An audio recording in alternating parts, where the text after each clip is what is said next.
Abra a tua Bíblia comigo no livro de Êxodo, capítulo 32. Êxodo 32, verso 15 a 19. Diz assim o texto da Sagrada Escritura: E voltou Moisés e desceu do monte com as 2 tábuas do testemunho na sua mão, tábuas escritas de ambas as bandas, de uma e de outra banda escrita estavam. E aquelas tábuas eram obra de Deus. Também a escritura era a mesma escritura de Deus, esculpidas nas tábuas. E ouvindo Josué a voz do povo que jubilava, disse a Moisés: Alarido de guerra há no arraial. Porém ele disse: Não é alarido dos vitoriosos, nem alarido dos vencidos, mas alarido dos que cantam eu ouço. E aconteceu que, chegando ele ao arraial, vendo o bezerro, as danças, acendeu-se o furor de Moisés, e arremessou-se as tábuas das suas mãos, e as quebrou ali no pé do monte. Amém? Que Deus possa falar no teu coração nessa noite de uma maneira profunda, maravilhosa e sobrenatural, em nome de Jesus. Pode se sentar no seu lugar. Essa é uma história maravilhosa, onde o povo de Israel se depara agora com o Monte Sinai, e foi o primeiro lugar de parada depois que o povo sai então do Egito, após 400 anos de opressão, de escravidão. Eles atravessam de uma forma milagrosa o Mar Vermelho, e Deus os conduz a este lugar, ao Monte Sinai, porque Deus queria agora orientar o seu povo. Deus queria dar diretriz, Deus queria dar um norte. Querido, quão maravilhoso é a palavra de Deus para as nossas vidas. O salmista diz: lâmpada para os meus pés e luz para o meu caminho é a tua palavra, Senhor. A palavra de Deus tem poder para iluminar o lugar onde você vai colocar os teus pés. Ela vai te dar valores, ela vai te dar direção. E qualquer um que se arrisque a andar por conta própria, ou não usar a palavra como luz, está chamando a responsabilidade para si mesmo. O Salmo diz que tem muitos que andam no conselho do ímpio, que se detêm no caminho dos pecadores, que se assentam na roda dos escarnecedores. São pessoas que pegam diretrizes desses lugares, das culturas, da influência, do que a moda diz, do que o mundo fala, mas os nossos princípios e valores têm que ser a palavra de Deus. E Deus estava agora fazendo conhecer a vontade dele para o seu povo. Por isso que Deus dá ali como direção para Moisés parar o Monte Sinai. E neste lugar, a Bíblia fala que Moisés se prepara, aliás, ele fica em 40 dias de jejum. Ele sobe ao monte, 40 dias de jejum na presença de Deus. Um jejum na sua totalidade. Parece que Josué sobe até parte da caminhada e fica ali aguardando, mas Moisés vai até o cume do monte. E nesse lugar, ele recebe então as 10 leis, ou as 2 tábuas, que continham essa vontade de Deus. E essas 2 tábuas da lei estavam ali como se fosse um resumo de todo o ensinamento e toda a vontade de Deus para o seu povo. E aqui então Moisés vai descendo, e ele começa então a ouvir um barulho, porque o povo estava lá embaixo. Mas quando chega, Moisés vê o pior dos cenários.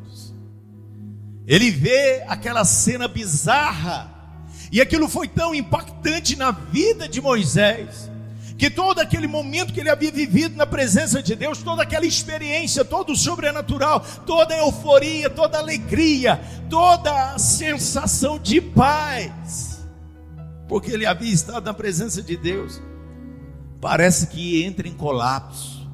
Ele pega aquelas 2 pedras e ele joga no chão.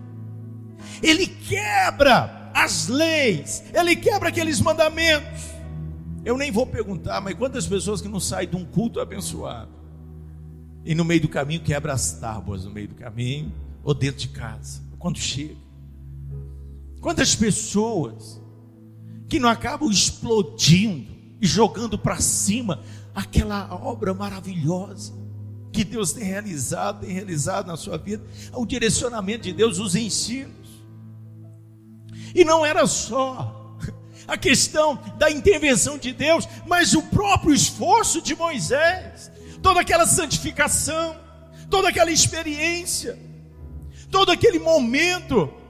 E eu queria que você pudesse ser mais zeloso pelas coisas que Deus tem te concedido.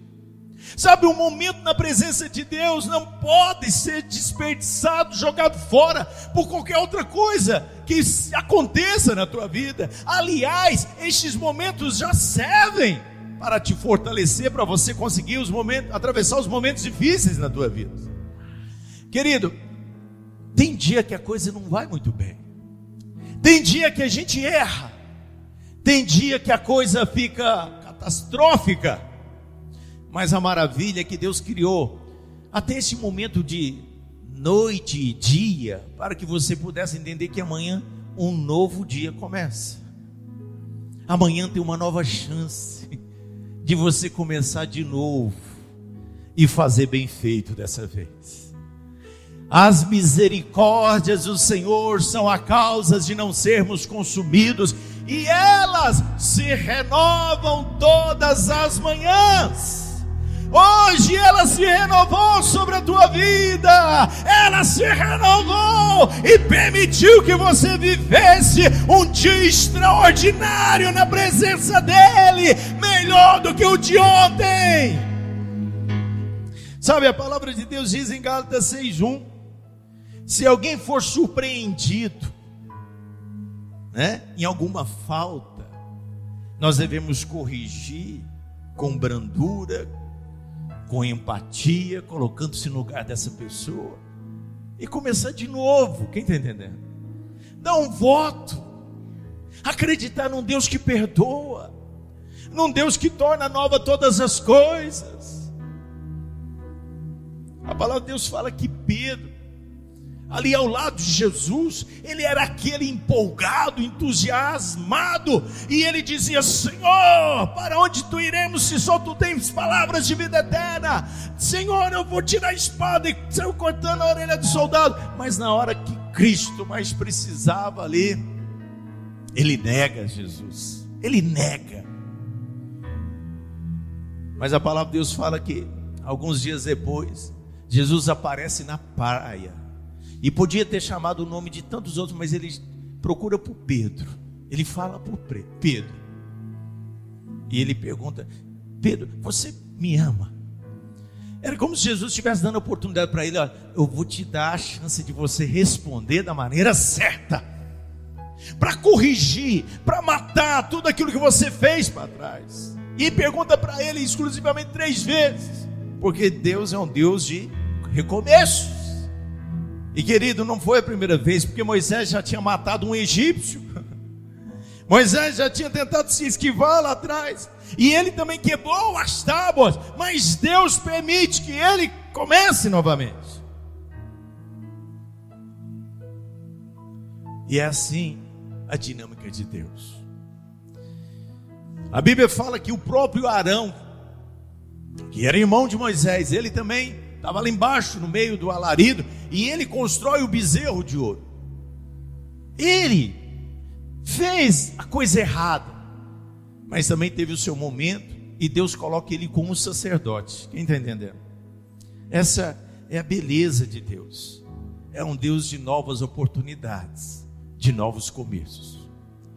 Eu quero que você entenda que eu não estou fazendo apologia a você ficar relaxado na tua fé, no teu comprometimento. Porque se tem uma coisa que Deus faz, é sondar os corações. Quando Deus vê que há arrependimento, a história muda. A palavra de Deus diz que se confessarmos os nossos pecados, Ele é fiel e justo para nos perdoar, e o sangue de Jesus nos purifica de todo pecado. Mas essa confissão não significa que você fica falando todo o tempo. Significa você dizer: olha, eu estou falando o que eu fiz para não fazer mais. Estou assumindo. Então quem é que vai ter que consertar alguns erros? Somos nós. Se você ofendeu, quem vai ter que pedir desculpa? É você. Se você defraudou, quem é que vai ter que restituir? É você. Se você fez a bagunça, quem é que vai ter que consertar? É você. Talvez o teu momento, a tua situação com Deus está resolvida, mas o problema está causado. Se houve um crime, quem tem que pagar é você. E é por isso que você e eu temos que ter autorresponsabilidade. É entender que nossos erros e os nossos pecados, a consequência vem sobre as nossas vidas. Uma coisa é Deus perdoar pecado, e outra é você colher aquilo que você planta. O engano de muita gente é achar que Deus vai mudar a colheita, e isso não acontece. Gálatas 6 diz isso: o que o homem plantar, ele também vai colher. Amém? Por isso é que Jesus fala sobre esse arrependimento. Porque quem arrepende não faz mais. Quem arrepende sentiu o amargor daquela situação, sentiu a tristeza, a dor daquele momento e não quer reviver. Quando Jesus veio a essa terra, a primeira mensagem dele não foi prometendo palácios, rios, fundos, cura, não. Ele disse: arrependei-vos, porque é chegado o reino dos céus. Tudo passa pelo arrependimento. A pessoa que se arrepende é a pessoa mais abençoada dessa terra, porque ela está na proximidade da mais pura santidade. E quanto mais você estiver assim, mais abençoado você é. Deus, que maravilha do Evangelho. Deus tem promessas, Deus tem riquezas, Deus tem felicidade plena, mas tudo passa por um caminho de arrependimento. Tudo passa por melhoria contínua. Tudo passa por processo de você não aceitar como você está hoje. Você tem que ser melhor do que era ontem. Você tem que crescer na tua experiência com o Senhor, na tua sensação da presença de Deus. Uma vez Jesus foi questionado pelos fariseus, dizendo: como pode um mestre de vocês andar? Aliás, eles estavam questionando a conduta porque Jesus estava no meio dos pecadores. E eles queriam que Jesus ficasse na elite. Jesus disse: olha, os médicos, ou os sãos, melhor dizendo, não precisam de médico. Aqueles que estão curados não precisam de remédio. Eu estou com aqueles que reconhecem que precisam. Então, aquele que arrepende, ele está reconhecendo que precisa de Jesus na sua vida. Porque tem pessoas que não reconhecem. A Bíblia fala que Adão e Eva, por exemplo, pecaram e ao invés de reconhecer o pecado, justificaram diante de Deus. Começaram até mesmo a acusar a Deus: ó Deus, foi a mulher que o Senhor fez. Então o culpado, entre outras palavras, foi o Senhor. Se o Senhor não tivesse feito a mulher daquele jeito, eu não tinha cedido. A mulher joga a culpa na serpente, um jogo de empurra, e a pessoa se auto-justifica e não assume, não arrepende. E tem muitas pessoas que entram na igreja e põem a culpa em tudo, de menos delas mesmas. Mas tem outro caminho, que é o caminho do arrependimento, do reconhecimento. Moisés, ele quebrou as 2 tábuas ali, e isso tem um significado muito importante. E toda vez que você quebra a lei, desobedece a lei, significa que você está pecando. Moisés, ao quebrar a lei, era como se estivesse pecando. É um ensino para nós. Todas as vezes que você vai contra a vontade de Deus, você está quebrando aquele mandamento.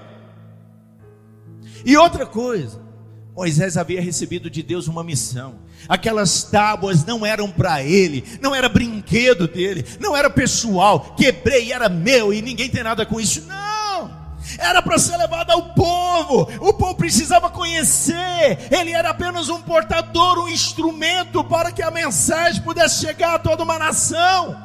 Tem muita gente se achando dono daquilo que Deus faz na sua vida. Ele quebrou a lei, significa pecado. E ele não cumpriu a missão que Deus colocou na vida dele. Por isso que Deus fala com ele: então agora, Moisés, você vai subir de novo. Você vai subir ao monte. E agora, com 40 dias de novo de jejum. No final ele jejuou 80 dias. Tem gente pagando dobrado. Tem gente sofrendo dobrado.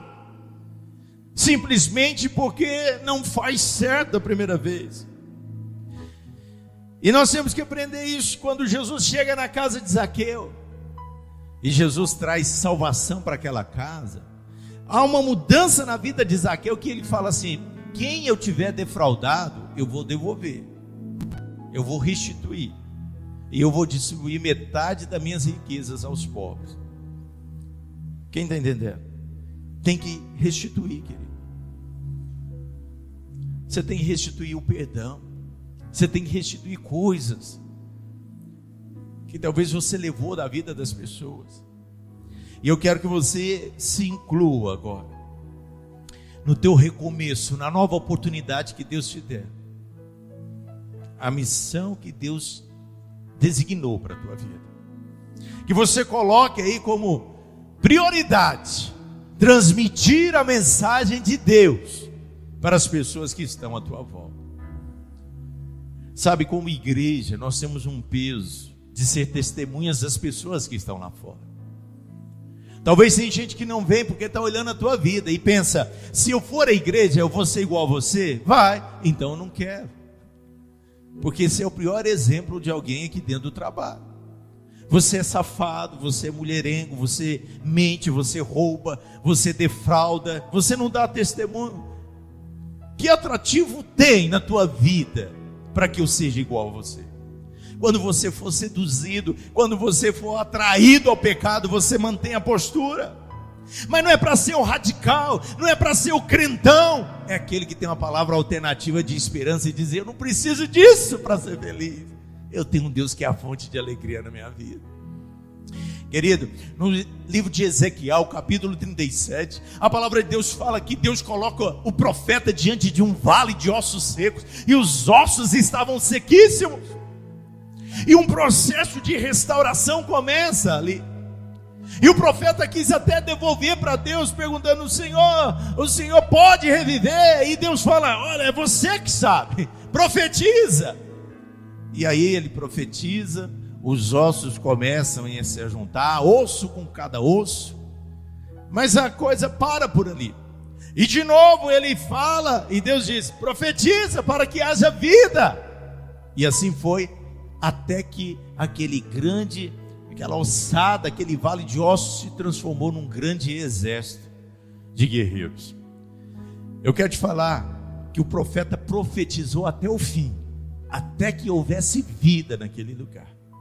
Eu quero desafiar você a ir até o fim, até que haja vida, que haja transformação, que você cumpra a mensagem que Deus designou para a tua vida. Tem hora que você se acha desmotivado, desanimado. Recobre a tua força no Senhor, reanima a tua fé em Deus, faça dele a tua fonte de força e de alegria. É nessa hora que você grita por socorro, é nessa hora que você clama: Deus, me ajuda na minha incredulidade, na minha fraqueza, mas eu vou cumprir a minha missão. Se você ficar nervoso, não sai quebrando, não sai chutando, não desvia, não quebra a lei, não vai embora, não guarda o brinquedo, mas fala: meu Deus, a obra que o Senhor me deu, eu vou até o fim.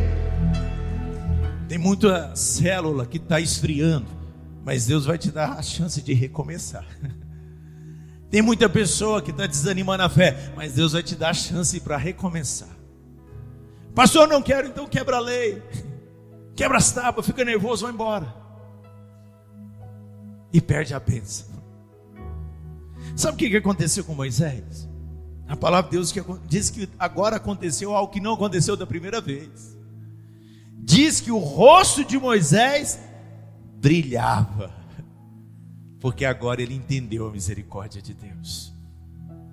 Eu quero declarar o brilho de Deus na tua vida, a glória do Senhor brilhando, A Bíblia fala que ele tinha que colocar um véu, porque reluzia, as pessoas não conseguiam olhar, tinha tanta presença de Deus. E eu quero te falar de alguém que teve uma nova chance e agarrou e foi até o fim.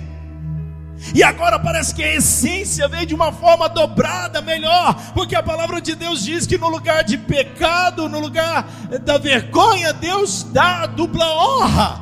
A glória da segunda casa será maior do que a primeira. Onde abundou o pecado, superabundou a graça de Deus. Querido, vai vir intensidade maior, mais amante de Deus, mais forte, mais renovado, mais vitalizado, mais alegre, mais conectado com os céus. Alguém experimentado na graça e na misericórdia. Alguém que sabe o que é cair, mas que se levanta logo imediatamente, porque tem um Deus de misericórdia esperando de novo para te usar. Estou nervoso, pastor. Vai pescar. Pedro estava nervoso porque chegou um cobrador lá de imposto e perguntando como é que ia fazer para pagar aquela dívida. Jesus, vai lá no mar, antes joga o anzol e pega o primeiro peixe. Aí estava lá a resposta. Está nervoso? Vai pescar a bênção de Deus para a tua vida. Vai pescar o milagre. Vai confiar no Senhor, mas não sai quebrando, infringindo a lei. Estou desestruturado, minha emoção está abalada. Eu conheço um Deus que enviou o seu Filho Jesus Cristo para vivenciar todas essas emoções aqui na terra. Ele sabe o que é padecer. Homem desprezado, era o mais indigno entre os homens, um de quem nós olhávamos e não achávamos beleza nenhuma nele para que pudéssemos desejar. Homem de dores, horrendo na aparência, por causa dos sofrimentos, foi traído, foi abandonado, foi cuspido, maltratado, e foi a uma cruz por amor de mim e você. Mas ressurgiu ao terceiro dia, e apesar de tudo isso, na cruz do Calvário ele disse: está consumado.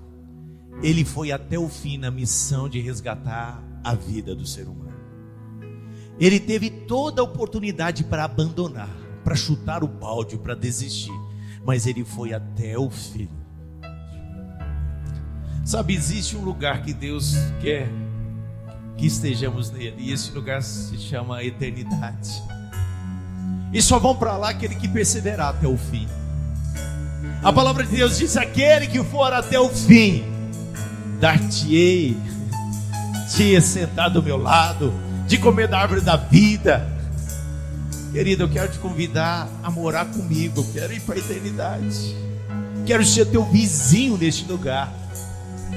Quero ser teu compadre, para sentarmos junto na praça onde tem a árvore da vida e sentimos a presença do Senhor e comemorar as vitórias e falar: teve dia que foi difícil, teve dia que eu quis quebrar a lei, mas o Senhor me deu uma nova chance, e a graça do Senhor permitiu que eu chegasse aqui.